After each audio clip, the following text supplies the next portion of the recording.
It's not Christmas. It's not Christmas lights.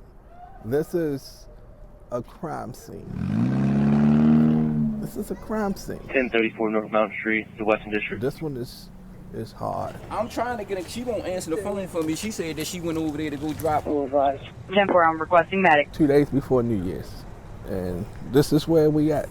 This is where we are. I don't know if this is a homicide case, but we lost a lot of people this year. 7-year-old, type 1 pill. This one is hard. You hear the family. You can hear them still crying and screaming and hollering. What happened? We can't give you money. I think he's not going to stop running. He's gone. The other two is in the alleyway in Forge Park. It's just a hurting feeling. It's a hurting feeling. We are on the scene in the Western. 7-year-old gone. Won't return back to school next year. Officers were led to a home in the middle of the block, and upon entering, located a small male child in the upstairs portion of the residence with gunshot trauma to the head. Unfortunately, we received news that the child has died from his injury. Just lost for words right now. We will bring justice and hold whoever is responsible and accountable to the full extent of the law. I'll take my part. I'll do my part each and every day. And that's to push them. That's to push Monty. That's to make sure that we're doing our thing. And we're doing that. But we have to do more. Everyone has to do more. And I just ask that everybody just keep the family in prayer. Keep the family in prayer. Our children is dying in the city of Baltimore by handguns. It's just a hurting feeling. It's a hurting feeling. I want to have 2 different calls. Is there? Trees are down, a giant piece. It looked normal, just really heavy rain. Here's some roots. There's giant roots. You can see the trash can. It's right here. We were just in our living room, just watching a movie.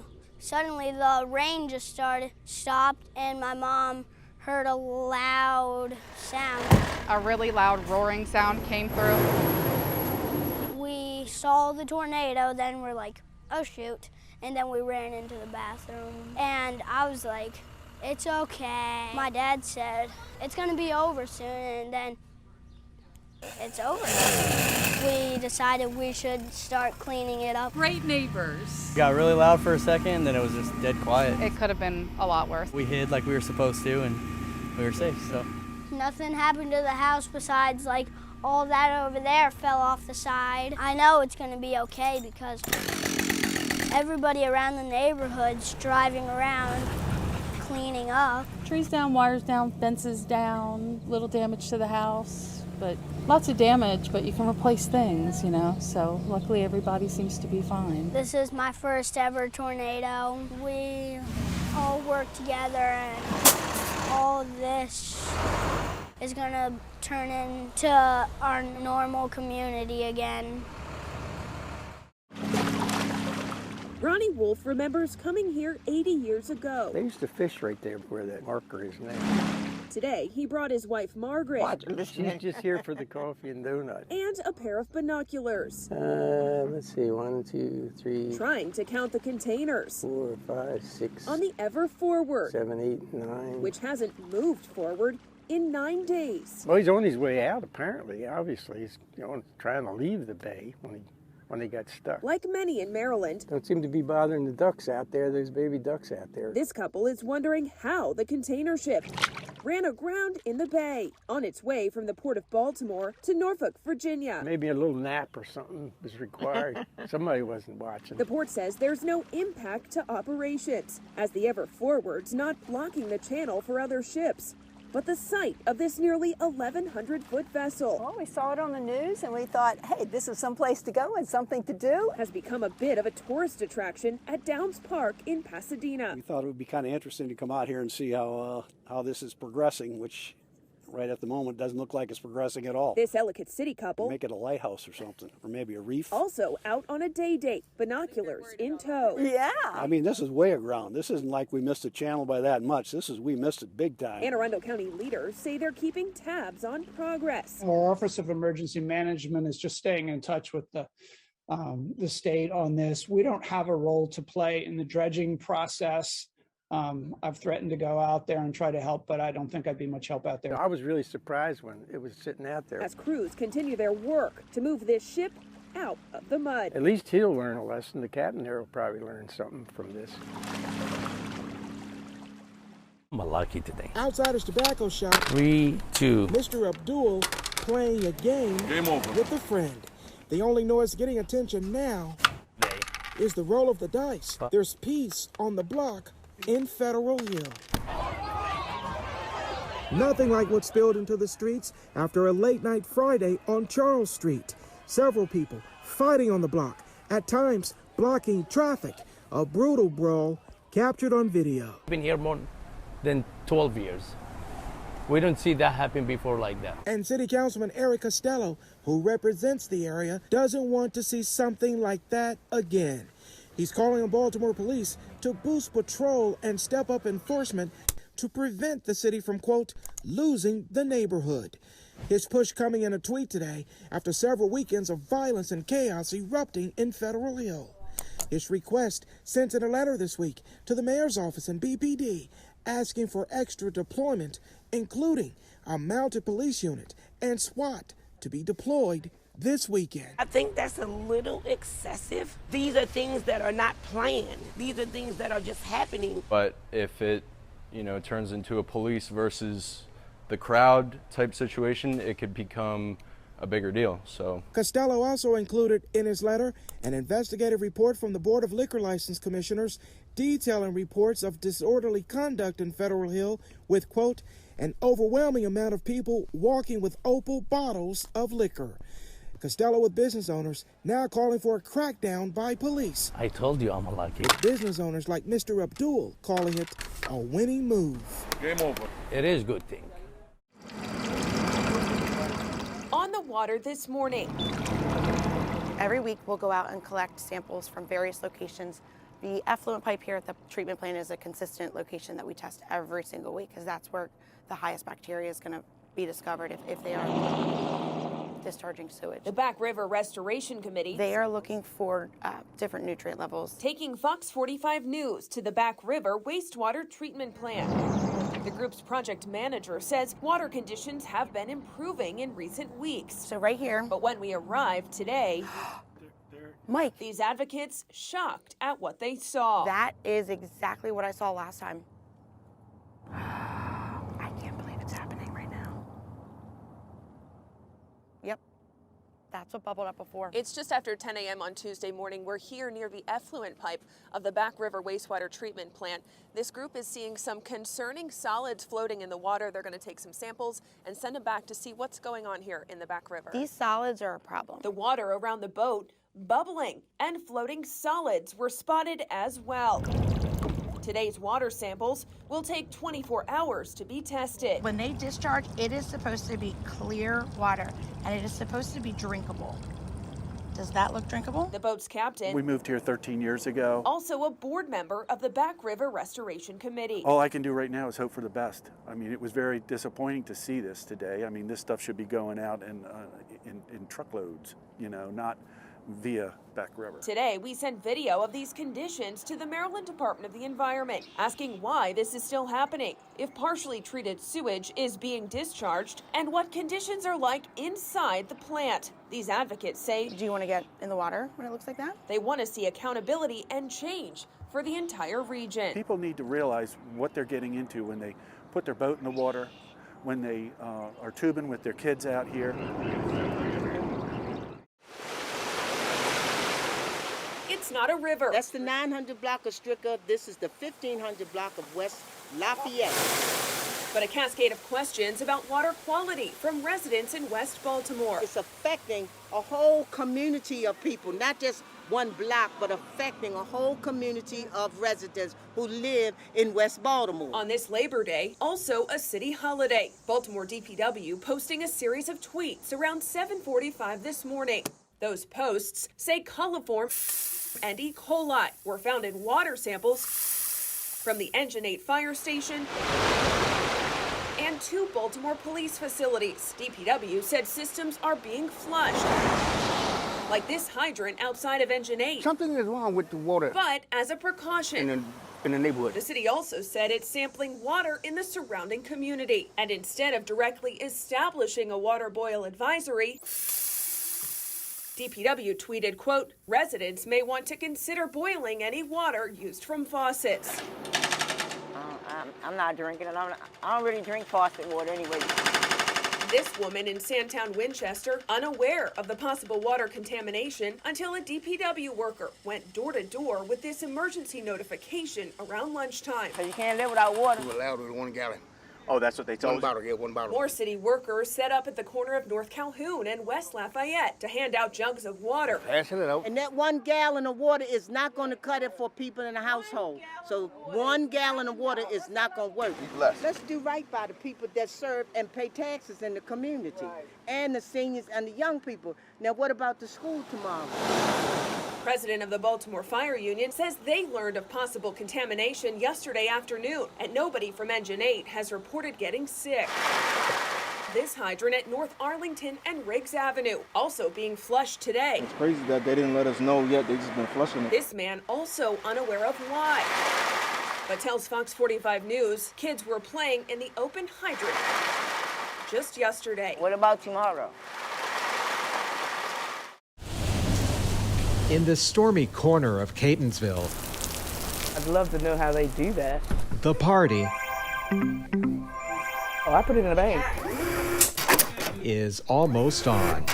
Nice that you have lost one. More people playing now. That's why they got more centers like this. What's up, DC? How you doing? Just hoping that you can hit something every once in a while. 5,000. A $5 scratch off. Yeah, we were shocked. At this lottery lounge on Highway 40, you'll find dozens of players picking for, Got the 500, 550. scratching 5, Don't worry about 5 digits for the night. and dreaming forever about a $1 million payday. Maybe you'll win, maybe you won't. If you don't, it's not a big deal. And I got the 550. But lately, the state's lottery games have been clouded with questions. A recent audit of the state lottery agency revealed that in a one-year period, 8 players had won the lottery's top prize 200 or more times. In the state's Pick 4 game, where the odds of winning are 1 in 10,000, auditors found one player had won the game's $5,000 top prize 79 times in a one-year period. 79 times in 1 year? Wow, that's amazing. I want to know, how did they cheat and do it? Because you have so many people that have not even won once. Auditors in Pennsylvania are raising similar questions. A recent audit of that state's lottery found that the same 17 players had won top lottery prizes 50 or more times. This has nothing to do with lottery products. They are completely secure. We are talking about whether or not the person claiming the winning prize is doing something they shouldn't. In Pennsylvania, auditors urged the Attorney General to investigate. In Maryland, auditors urged an investigation by the Lottery Commission to identify patterns of potential collusion between players and lottery-related vendors or officials. You have certain people that are always winning, you have to wonder. I think something internal is going on, unless this person has so much money that they can just constantly play continuously all the time and play for a large amount of money. Then I guess your chances of winning is more. In Maryland, lottery officials say they're now working to identify questionable practices. And while the news has raised suspicion, You guys ready? it has also fueled hope that someday Thank you, DC. other players Always 18. could win a top prize Is that for real? 79 times in 1 year. Ooh, where they at? And what they know? Baltimore City is home to nearly 15,000 vacant properties. It's been like it's too long, and no one has done anything about it. Entire streets left boarded up, and trees are literally growing out of homes. You got the houses down there that y'all looking at here on Booth Street. A tree in the middle of it. There's a tree growing out of the house over here. The appalling abandonment has neighbors like Lynette Copeland worrying for their safety. It's really dangerous because you have a lot of people that go in there and do their drugs. Of course, you have the poor animals that goes in there, and then people go in there. But the crumbling foundations are not only a danger to the community, they're even more of a hazard to our first responders.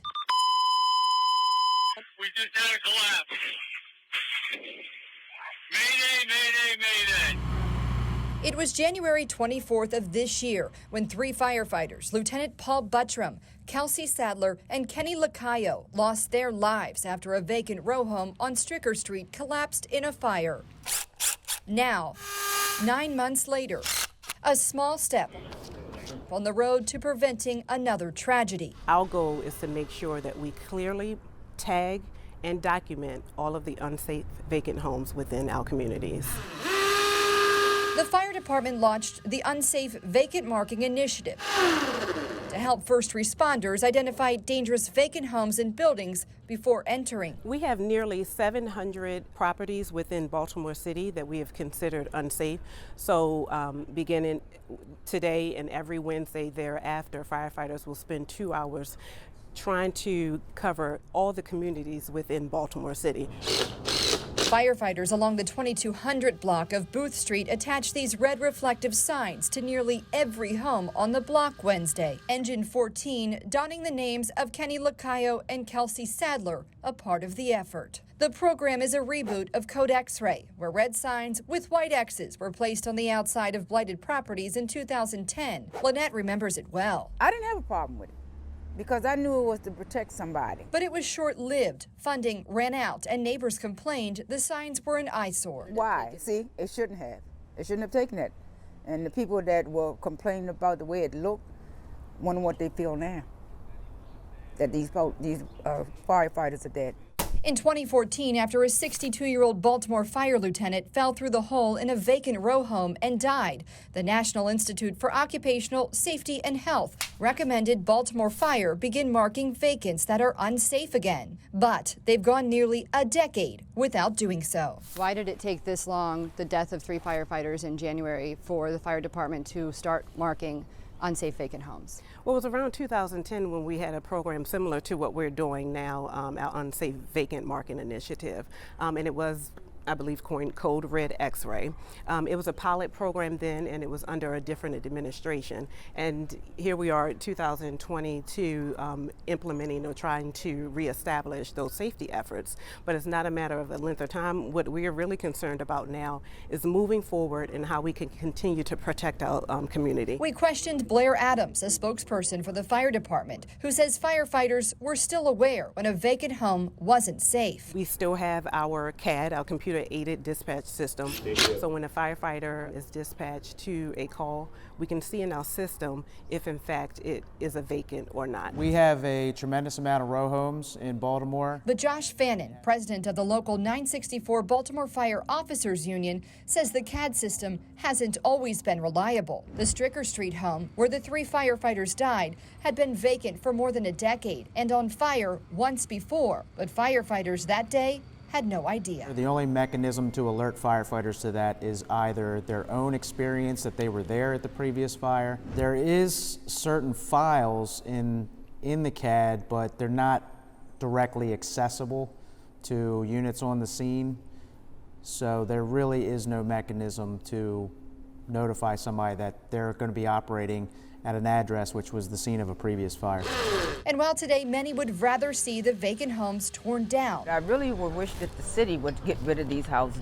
they're hopeful this is a positive start. No, I just hope that this will do something.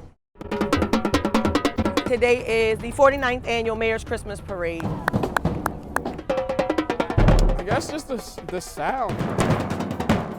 I started playing drums when I was 2 years old. It was one of my favorite things to do as a drummer, just learning different chops. He's phenomenal. When you see him, you'll understand exactly what I mean. Yeah, he sounds great. I lost my vision when I was 6 years old to cancer. I had bilateral retinoblastoma. When I first lost my vision, I was still trying to see, if that makes sense. I don't know too many people that can play that are sighted, that can play the drum the way he plays it. This is Santa Claus. As me being blind, I was just like, I have to work twice as hard as everyone else to find a different way of doing it. I view it as an opportunity. There's always an opportunity to prove yourself. His work ethic with the drums he wants to do it. He does not want to not do it. It was just waking up every day, being depressed. Oh, I can't do it. I never could do it. After I told myself I can't, I was like, I'm gonna make my list of I can longer than my list of I can. Every challenge that I had, I just faced it head on. I feel as though a lot of disabled people have secret talents that no one ever really, sits down to try to notice. We just want to be treated just like everyone else. That's all I really can ask for all the disabled people. Just give us a chance to try. More than 100 days, this has become the reality for Ernest Hodges Jr. On the promenade, the same place people stretch their legs for scenic strolls, Hodges sleeps in a tent. It keeps us warm, and it's my heater. Struggling just to stay alive. A bunch of blankets to try from the freezing temperatures. The former chef says in a past life he would walk this waterfront on his way to work. But on November 2nd, his life took a turn. I had an opportunity to open my own business doing roadside. I came into a little lump sum of money, and I was naive and put everything I had into it. It just completely failed. Hodges found himself here. The same week, he says he heard from the city, applying for rapid rehousing. But as the months pass, so does his faith in the system. I just don't know when we didn't matter. I called the mayor's office for 5 months. Excuse me. A despair experienced by many of the more than 2,200 people living on Baltimore City streets today. The issue taken up last week. All right, good morning, everyone. When Mayor Brandon Scott announced the city plans to spend more than $90 million to combat homelessness. Right behind you, a hole here, and our tent has a hole up here. The city acknowledging the current system isn't working. And it's time to change that now. But just how soon and effective will it be? Fox 45 News reached out, receiving this statement from the Mayor's Office of Homeless Services that says more information will be released in March, but a timeline is still in the works. Adding they support the homeless and, quote, outreach teams visit daily to offer connections to housing and other services. Hodges says he's ready to get back on his feet. And I'm not asking for a handout, I'm just asking for a start. But he can't do that without housing. I know there's a lot of jobs out there, but when you're homeless, you cannot do my trade. For now, he waits. It's hard to be like this. It's cold out here and people are dying. Tucked away along Falls Road in Hamden. Hello, how are you? Come on in, have a seat. All the seats are good. Fiber lovers unite. It's fun. We're having a good time here. On this night, hands are busy. They're deceptive, the bigger ones. It takes so much filling to fill them. And the jokes are flowing. I wasn't hoping to get lucky, but here I am, stuffing boobs. Yes, you heard her. How many innuendos can we put in this thing at once? They're knitting, crocheting, and stuffing boobs. I'm working my way towards a C cup. Or knitted knockers, to be exact. Isn't it a great name? It really is. A knitted knocker is a hand knitted or hand crocheted insert for your bra to simulate a fake breast. It's a good stuffed boob. The handmade breast prostheses are an affordable and comfortable option for women who've undergone mastectomies while battling cancer. It was 11 years ago when I heard the words that no woman wants to hear, that I had breast cancer. Barb Demarest was in her 50s when she had a mastectomy. I was just shocked. And I felt disfigured. I felt less than. I woke up in the middle of the night crying. But Barb turned her tears to action. Unhappy with the traditional options out there, she tried out a knitted prosthesis made by a friend and loved it so much she started Knitted Knockers, now a worldwide organization. It changed my life. I know it sounds dramatic, but I re-engaged at that point. I was Barb, not Barb with cancer. Through her website, she's equipped knitters to make knockers for their own communities, posting the patterns and video tutorials for free. Those patterns have now been downloaded well over 1 million times. It is a lot of boobs. In turn, local yarn shops like Melissa Salzman's Lovely Yarns are encouraged to make them and adopt local breast cancer clinics. They take so long to stuff. These knockers will go to Mercy Hospital. It's a way to take back your personhood after this thing like cancer claims it a little bit. Just like us. So these are little B cups. although it looks kind of like an A cup. They're all a little different. I did no nipple. This is my first one. I just picked up from the front, you know. I figure, you know, you don't want the headlights on, depending on the outfit, you know. This is the work-friendly pair.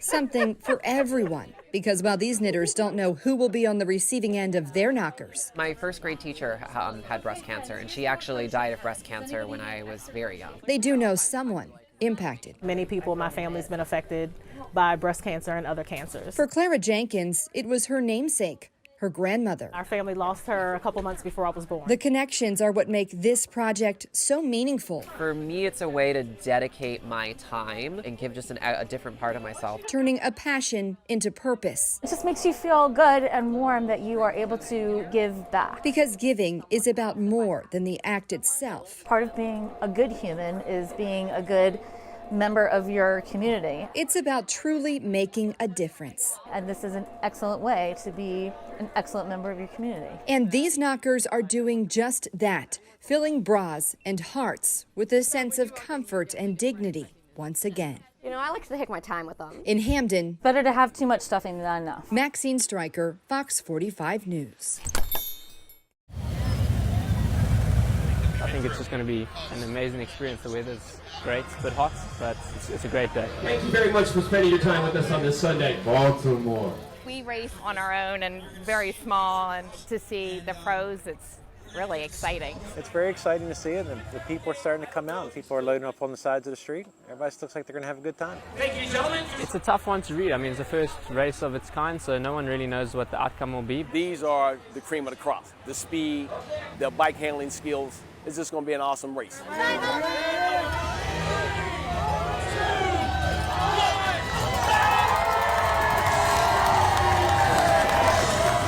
If you can ride the hills in Baltimore County, you can ride anywhere. Well, they're not going to go super fast. That's as fast as cars go.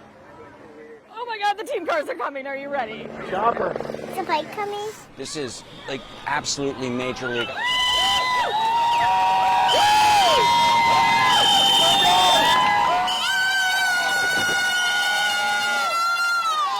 As a cyclist, I'm blown away. I'm not sure that people that aren't cycling fans can really grasp how big this event is. Oh my God, that was awesome! Using a cowbell. We only have one.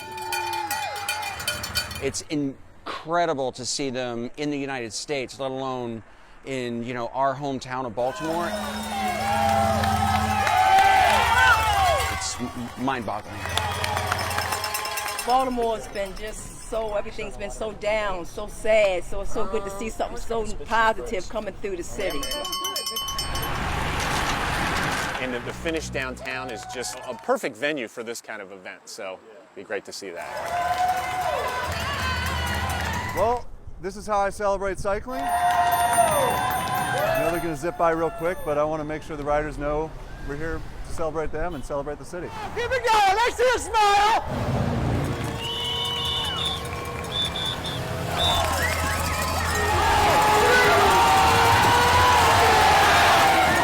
A photo finish at the inaugural Maryland Cycling Classic. You couldn't ask for a better day. I'm super proud to win here in America. It's been a while since we came racing here, and now to be back and winning is super nice.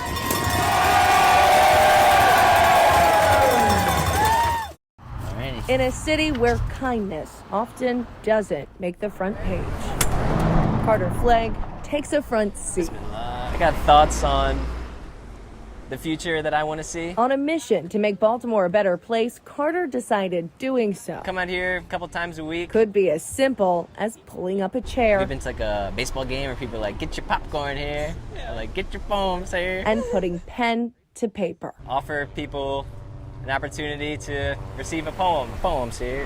Got poems today. Get your poems here. Poetry, get your poems here. For complete strangers. My friend Pat Boyle's birthday. Okay. And he would be so amused with an amazing poem. Each poem starts with a few questions. How do you spell your name? How's the day going? What's something you appreciate about yourself? I'm just gonna ask too many questions. Getting to know his subject. What's Pat all about? Can you tell me something you appreciate about Destiny? Everything. Then Carter Just a moment. gets to work. And in a matter of minutes, Can I read it to you? Yes, please. his personalized poems Ready? Yeah. to destiny. are ready to read. Roses are red. Now, he's not technically a professional writer. To Farabee, to Pat, to Chalet, who has stumbled upon this corner of free poems, a thoughtful listener, and raising 3 youngins, stories which I envision Olivia living herself. Knows how to bring just a hint of a smile to those around her. But he is certified in the art of compassion. And they get hugs sometimes, and it's validating. It's funny because like the poems are free, so this doesn't like pay the bills in any sort. We need more people like this. But it just feels really nice knowing that there are decent humans out there that are gonna see you as another decent human. And at the end of the day, Carter's only hope, his listening ear and his thoughtful words I just take what they give me and then give it back to him with like a little bow on it. will remind others kindness doesn't come at a cost. It's given me a lot of faith that when we do things without asking for anything in return, we'll be supported by those around us. A smile, a good deed. Thank you, Skip. Have a good one. Or the perfect words. Aw, I love that. Thank you. Awesome. Thank you so much. I love that. Show being kind is entirely free. You can't quantify it. Yeah, you can't put any price tag on it. For And sure. yet the payback is often priceless. So I don't have any money, but I have a lot of. My heart is usually pretty full when I'm out here. Get your poems here. Rebecca Pryor, Free poetry. Get your poems here. Fox 45 News.